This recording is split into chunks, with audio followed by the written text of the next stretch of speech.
رمضان المبارک کا مقدس مہینہ اپنی پوری آب و تاب کے ساتھ اور اپنی مکمل رعنائیوں اور شان و شوکت کے ساتھ ہم پر سایہ کیے ہوئے تھا،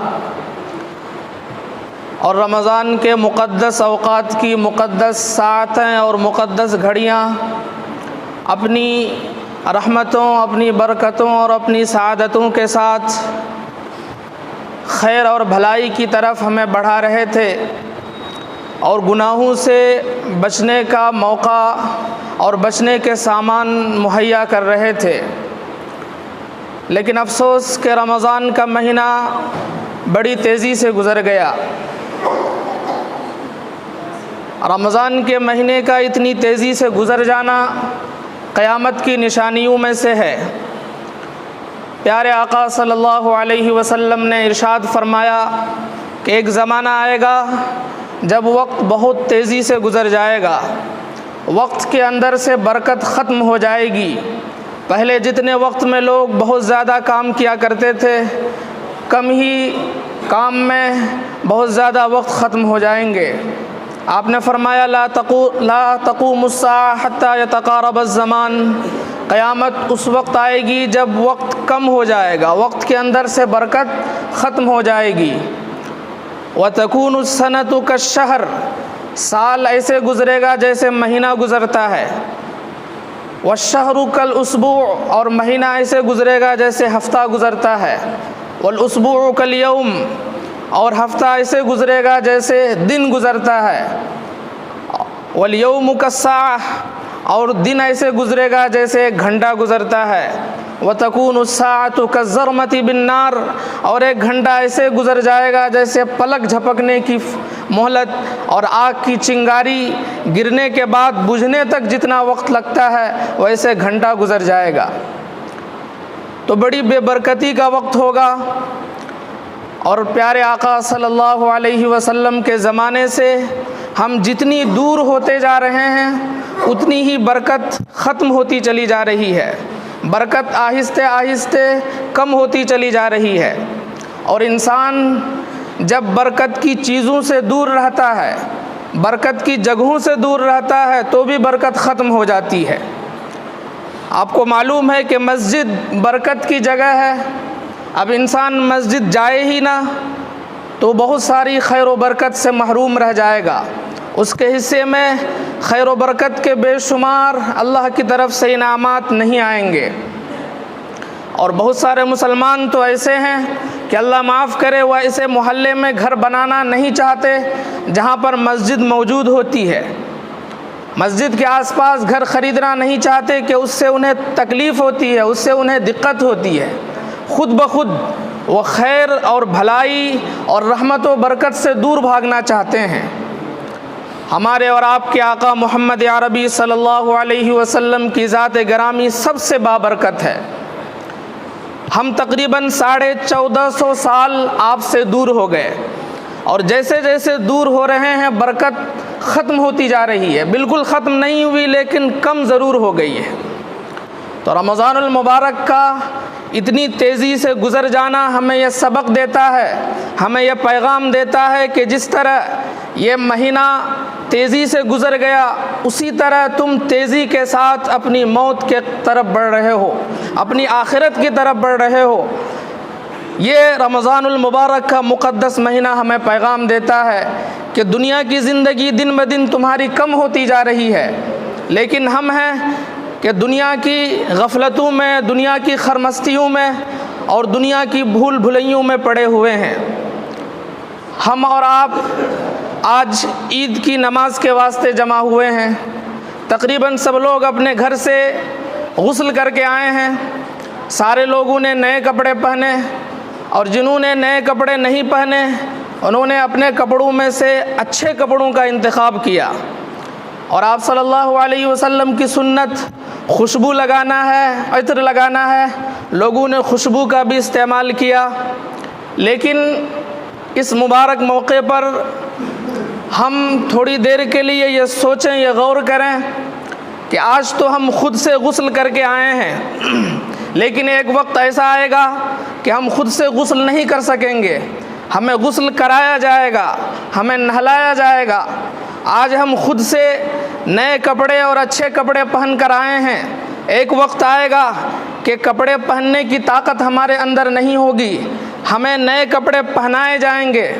آج ہم نے خود سے خوشبو کا استعمال کیا، عطر کا استعمال کیا، لیکن ایک وقت ایسا آئے گا کہ لوگ ہمارے بدن پر خوشبو لگا رہے ہوں گے، ہمارے بدن پر عطر لگا رہے ہوں گے۔ آج ہم خود اپنے پیروں سے چل کر مسجد آئے ہیں نماز کے واسطے، لیکن ایک وقت آئے گا کہ ہمیں اٹھا کر نماز کے لیے لے جایا جائے گا، ہمارے اندر چلنے کی طاقت نہیں ہوگی۔ وہ کون سا دن ہوگا؟ اس میں کسی کو کوئی اختلاف نہیں ہے، کسی کو کوئی ذرہ برابر بھی شک نہیں ہے، وہ موت کا دن ہوگا، وہ موت کا دن ہوگا۔ اور آج کے جو حالات ہیں وہ ہم اپنی آنکھوں سے دیکھ رہے ہیں، جو مرحلے چل رہے ہیں وہ ہم اپنی آنکھوں سے دیکھ سکتے ہیں، لیکن موت کے بعد کا مرحلہ ہم میں سے کسی نے نہیں دیکھا۔ قبر کے اندر پیش آنے والے حالات ہم میں سے کسی نے نہیں دیکھے، ہم میں سے کسی کو اس تعلق سے کچھ پتہ نہیں، لیکن پیارے آقا صلی اللہ علیہ وسلم نے ارشاد فرمایا، اور آپ نے جو بات ارشاد فرمائی، دیکھی ہوئی چیز سے زیادہ اس پر یقین ہے۔ دیکھی ہوئی چیز کا انکار کیا جا سکتا ہے، دیکھی ہوئی چیز غلط ہو سکتی ہے، لیکن حضور اکرم صلی اللہ علیہ وسلم کی ارشاد فرمائی ہوئی چیز غلط نہیں ہو سکتی۔ آپ نے فرمایا انما القبر روضۃ من ریاض الجنہ، کہ قبر جو ہے جنت کی کیاریوں میں سے ایک کیاری ہے، او حفرۃ من حفر النار، یا جہنم کے گڑھوں میں سے ایک گڑھا ہے۔ یعنی جیسا انسان کا عمل ہوگا قبر ویسے ہی بنا دی جائے گی۔ اگر انسان کے اعمال اچھے ہوں گے تو قبر جنت نما بنا دی جائے گی، اگر انسان کے اعمال برے ہوں گے تو قبر جہنم نما بنا دی جائے گی۔ یہیں سے سمجھ میں آ جائے گا کہ اس کا انجام کیا ہے۔ عید کا دن جس کے لیے ہم اور آپ جمع ہیں، جو رمضان المبارک کے ختم پر آیا ہے، یہ عید کا دن خوشیوں کا دن ہے، خوشبوؤں کا دن ہے، دوستوں سے ملاقات کا دن ہے، رشتہ داروں سے ملاقات کا دن ہے۔ اگر ہم نے اپنی پوری زندگی کو رمضان بنا لیا، رمضان میں جس طرح اللہ کا دھیان، جس طرح گناہوں سے بچنا، جس طرح عبادتوں کی طرف دوڑ بھاگ، جس طرح دلوں میں ایک دوسرے کی محبت، ایک دوسرے کے لیے قربانی کا جذبہ، اور گناہوں سے زیادہ بچنے کی کوشش، عبادتوں کی طرف زیادہ سے زیادہ میلان، اگر ہم نے اپنی پوری زندگی کو اس طرح بنا لی تو اس زندگی کے آخر میں جو دن آئے گا وہ دن بھی خوشیوں کا دن ہوگا، وہ دن بھی خوشبوؤں کا دن ہوگا، لیکن شرط ہے کہ ہم نے اپنی پوری زندگی کو رمضان بنا لی ہو۔ آج اگر ہم کئی طرح کے خوشبو لگا لیں، 3 طرح کے خوشبو اگر ہم نے لگا لیے تو چوتھی خوشبو اگر ہمارے سامنے پیش ہو تو ہم پتہ نہیں لگا سکتے کہ یہ کون سی خوشبو ہے، جنت الفردوس ہے یا مشک عنبر ہے، ہم کنفیوز ہو جاتے ہیں۔ لیکن دوستو، جب ایمان والے بندے کے انتقال کا وقت آتا ہے تو اللہ رب العزت ملک الموت سے فرماتے ہیں کہ جاؤ میرے فلاں بندے کو پورے عزت و احترام کے ساتھ، پورے اکرام کے ساتھ میرے دربار میں لے کر آؤ۔ پھر ملک الموت یعنی حضرت عزرائیل علیہ السلام نکلتے ہیں 500 فرشتوں کے ساتھ، 500 فرشتوں کے ساتھ، اور ہر فرشتے کو حکم دیتے ہیں کہ اپنے ساتھ پھولوں کا ایک گلدستہ لو، اور ہر ایک کا گلدستہ دوسرے کے گلدستے سے الگ ہو، اور ہر گلدستے میں 20 قسم کے پھول ہوں، ہر پھول کا رنگ الگ ہو، ہر پھول کی خوشبو الگ ہو۔ 500 فرشتے 500 گلدستے لے کر اس ایمان والے کے پاس پہنچتے ہیں، اور اس اعزاز و اکرام کے ساتھ اس کی روح کو نکالا جاتا ہے۔ قرآن کریم میں اس کا نقشہ اللہ رب العزت نے اس طرح کھینچا، الذین تتوفاہم الملائکۃ طیبین، کہ جو طیب لوگ ہیں، جو پاک لوگ ہیں، جن کا ظاہر بھی پاک ہے، جن کا باطن بھی پاک ہے، جب ان کے انتقال کا وقت آتا ہے، جب فرشتے ان کی روح کو نکالنے کے لیے آتے ہیں تو ان کا انداز کیا ہوتا ہے؟ یقولون سلام علیکم، وہ دور ہی سے ان کو سلام پیش کرتے ہیں کہ تم پر سلامتی ہو، اللہ رب العزت کے ہاں تمہارا استقبال ہو۔ کیوں؟ بما کنتم تعملون، تم نے عمل جو اچھے کیے۔ اور دوسرا نقشہ اللہ رب العزت نے کھینچا، الذین تتوفاہم الملائکۃ ظالمی انفسہم، جن لوگوں نے اپنی جانوں پر ظلم کیا، یعنی جو گنہگار لوگ ہیں، گناہ کرنے والا کسی کا کچھ نہیں بگاڑتا، اپنے اوپر ظلم کرتا ہے، تو قرآن نے گنہگاروں کو، عبادت نہ کرنے والوں کو، گناہوں سے نہ بچنے والوں کو سب سے بڑا ظالم کہا۔ تو فرمایا کہ جب ظالموں کی روح نکالنے کے لیے فرشتے آتے ہیں تو ان کا کیا حال ہوتا ہے؟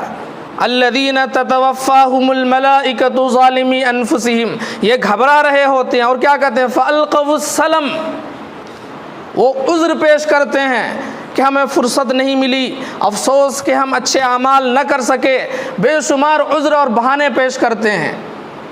فالقوا السلم، اور کہتے ہیں ما کننا نعمل من سوء، ہم نے تو کوئی برا کام کیا ہی نہیں۔ تو اللہ رب العزت کی طرف سے حکم آتا ہے فادخلوا ابواب جہنم خالدین، جہنم تمہارے لیے تیار ہے اور اس کے دروازوں سے ہمیشہ ہمیشہ کے لیے داخل ہو جاؤ۔ تو یہ عید کا دن ہمیں بے شمار پیغامات دیتا ہے۔ سب سے بڑا پیغام یہ ہے کہ جس طرح رمضان المبارک کا مہینہ خاص طور پر ہم سے بڑی تیزی سے گزر گیا، اسی طرح ہماری پوری زندگی ہم خود اتنی ہی تیزی کے ساتھ اپنی انتہا کی طرف، اپنی قبر کی طرف اور اپنی موت کی طرف بڑھ رہے ہیں، اپنی موت کی طرف جا رہے ہیں۔ آج کے دن ہمیں یہ پیغام سمجھنے کی ضرورت ہے۔ اور عید کے دن حقیقت میں عید کن کی ہے؟ ہمارے مذہب کی یہ خاص خاصیت ہے کہ چاہے معاملہ خوشی کا ہو یا غم کا ہو، دونوں موقع پر ہمارا مذہب ہمیں اللہ کے سامنے لا کر جھکا دیتا ہے۔ چاہے غم کا وقت ہو پھر بھی اللہ کے سامنے آ کر جھکنا ہے، چاہے خوشی کا وقت ہو پھر بھی اللہ کے سامنے آ کر جھکنا ہے۔ تو یہ عید کی نماز شکرانے کے طور پر ہم ادا کرتے ہیں۔ شکر کس بات کا؟ کہ اللہ تعالیٰ نے ہمیں رمضان المبارک جیسا مقدس اور بابرکت مہینہ عطا کیا، جس میں اللہ کی طرف سے بے شمار آفر آتے ہیں نیکیوں کے کمانے کا۔ ہم نے ان سے پورا فائدہ اٹھایا، ہم نے مشقتیں برداشت کی، ہم نے بھوک اور پیاس برداشت کیے، ہم نے رات میں نیند کو ختم کر کے اللہ کے سامنے کھڑے ہو کر عبادت کی۔ اس کے شکرانے کے طور پر ہم یہ 2 رکعت نماز پڑھتے ہیں۔ اور رمضان کا مہینہ صحیح طور پر گزارتا کون ہے؟ جس کو توفیق ملتی ہے۔ آج کے دن کے تعلق سے قرآن کریم نے بیان کیا وَلِتُكَبِّرُوا اللَّهَ عَلَى مَا هَدَاكُمْ وَلَعَلَّكُمْ تَشْكُرُونَ۔ اس دن تمہیں کرنا کیا ہے؟ اللہ کی کبریائی بیان کرنی ہے، اللہ وحدہ لا شریک کی تکبیر بیان کرنی ہے اور شکر کرنا ہے جو کچھ اللہ رب العزت نے تمہیں عطا فرمائی۔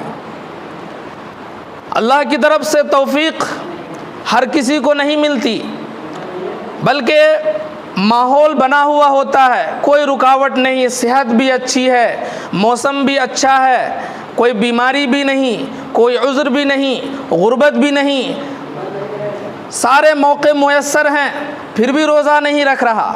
وجہ کیا ہے؟ توفیق نہیں ملی۔ توفیق قرآن کا ایک ایسا لفظ ہے کہ کسی بھی زبان میں اس کا ترجمہ ہو ہی نہیں سکتا۔ اللہ کی طرف سے بندے کے دل میں یہ بات ڈالی جائے کہ تم یہ کام کرو، اور بندہ آسانی کے ساتھ اس کام کو کر لے، اور اس کام کے کرنے میں جو رکاوٹیں پیش آئے ان رکاوٹوں کی پرواہ کیے بغیر وہ کام کر ڈالے۔ اتنی لمبی جو ہم نے عبارت پڑھی قرآن میں، اس کے لیے صرف ایک ورڈ ہے، وہ ہے توفیق۔ لیکن توفیق ملتی کس کو ہے؟ لیکن التقدیر بقدر ہمت من الازل، مگر توفیق باندازہ ہمت ہے ازل سے۔ آپ کے اندر جتنی ہمت ہوگی اسی ہمت کے مطابق آپ کو اللہ کی طرف سے توفیق ملے گی۔